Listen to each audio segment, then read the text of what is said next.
नमस्कार, मी भूषण सजगुरे।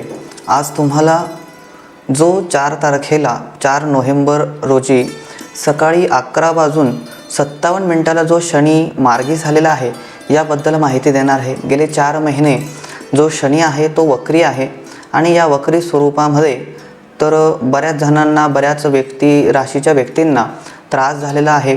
गेले 4 महिने बऱ्याच अडचणींना सामोरे जावे लागले। त्यापैकी ज्या राशी आहे त्यापैकी मेष रास आहे, वृषभ रास आहे, धनु, मकर, कुंभ आणि कन्या ह्या राशीच्या लोकांना बराच तणाव सहन करावा लागला, बऱ्याच अडचणींना सामोरे जावं लागलं, मनासारखी कामं झाली नाहीत आणि दुसरी गोष्ट म्हणजे त्यांनी केलेली कामं सफल झाली नाहीत।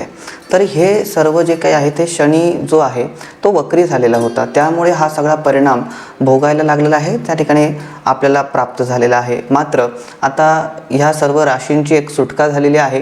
गेल्या 4 तारखेला शनी जो आहे तो मार्गी झालेला आहे। आता सर्व राशींसाठी जवळपास तो चांगले फळ देणार आहे आणि याची सुरुवात ही 4 तारखेपासूनच झालेली आहे। दुसरी गोष्ट म्हणजे की ज्या राशींना 7.5 आहे, म्हणजेच मकर, कुंभ आणि मीन या 3 राशींना 7.5 आहे, यांना जी काही फळं आहेत ह्या चांगल्या शनीची फळं कदाचित उशिरा प्राप्त होऊ शकतील।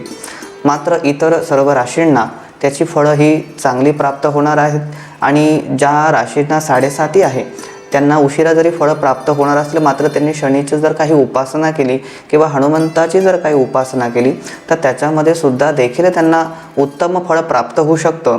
त्याच्यामध्ये शनीचा जो मंत्र आहे, नीलांजनम समाभासम रविपुत्रम यमाग्रजम छाया मार्तंड संभूतम तम नमामि शनेश्वरम ह्या मंत्राचा जप केला तरी चालेल, किंवा जर हनुमान चालीसा हे येत असेल किंवा मनोजपम मारुतुल्य वेगम ह्या मंत्राचा जरी आपण जर जप केला तर त्या ठिकाणी आपल्याला शनीचा जो प्रताप आहे, शनीचा जो दोष आहे हा निघून जाणार आहे। बऱ्याच जणांच्या मनामध्ये शंका असते, जर शनी अनिष्ट असेल तर त्या ठिकाणी हनुमंताची सेवा का करावी, किंवा शनीचंच आपण जर उपासना केली किंवा शनीच्या मंदिरातच जर गेलो तर आपल्याला फळ लाभते का, हनुमंताच्या मंदिरामध्ये गेल्यानंतरच का जास्त प्रमाणात फळ लाभते। याच्या पाठीमागे खूप एक कारण आहे, ते म्हणजेच पौराणिक कारण दिलं जातं। ज्यावेळेस तुम्ही रामायण महाभारत ऐकलंय त्यामध्ये रामायणामधला प्रसंग आहे, ज्यावेळेस रावणाने पूर्ण नवग्रहांना बंदी करून ठेवलं होतं आणि त्याच्यामध्ये शनी महाराज देखील होते।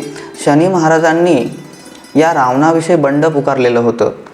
इतर सर्व ग्रहांनी या रावणापुढे हताश झालेले होते, मात्र शनीने ते काही मान्य केलेलं नव्हतं। मग शनीचं आणि रावणाचं ज्यावेळेस युद्ध झालं त्यावेळेस शनीला या रावणाने हरवलेलं आहे आणि आपल्या पायाखाली तुझी दृष्टी वाकडी आहे किंवा तुझी दृष्टी जी आहे ती खराब आहे असं म्हटल्यामुळे त्या रावणाने या शनीला आपल्या पायाखाली दाबलेलं आहे।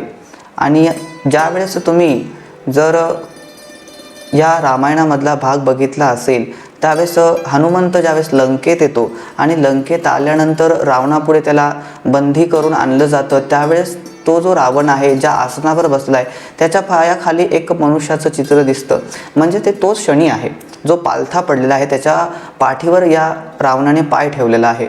आणि अशा स्थितीमध्ये ज्यावेळेस या शनी महाराजांनी या हनुमंताला तिथं बंदी करून आणलेलं होतं, त्याला ज्यावेळेस सांगितलं, नजरेनं खुणवलं की हनुमंता तू जास्त काही करू नको, फक्त त्याला असं काहीतरी कर की या रावणाचा पाय माझ्या पाठीवरनं उचलला जाईल आणि मी जो पालथा पडलेलो आहे तो सुलटा होईल।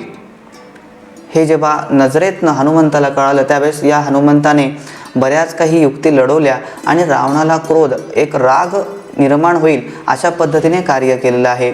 आणि त्यामुळे असं झालं की रावण जागेवरनं तडकन उठला आणि पाय त्याने बाजूला केला, तेवढ्यात या शनी महाराजां जे पालथे पडलेले होते ते सुलटे झाले, त्यांची वक्रदृष्टी या रावणावर पडली आणि काही क्षणामध्ये ती जी सोन्याची लंका होती ती मातीची झाली।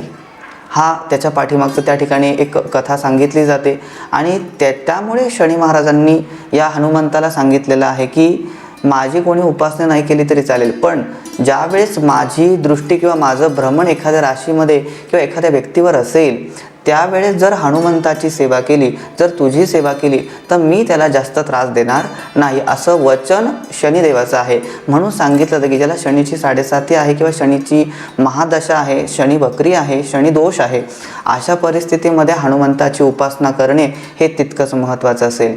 हा व्हिडिओ जर तुम्हाला आवडला असेल तर जास्तीत जास्त लोकांपर्यंत शेअर करा, लाईक करा आणि सबस्क्राईब करायला मात्र विसरू नका. नमस्कार.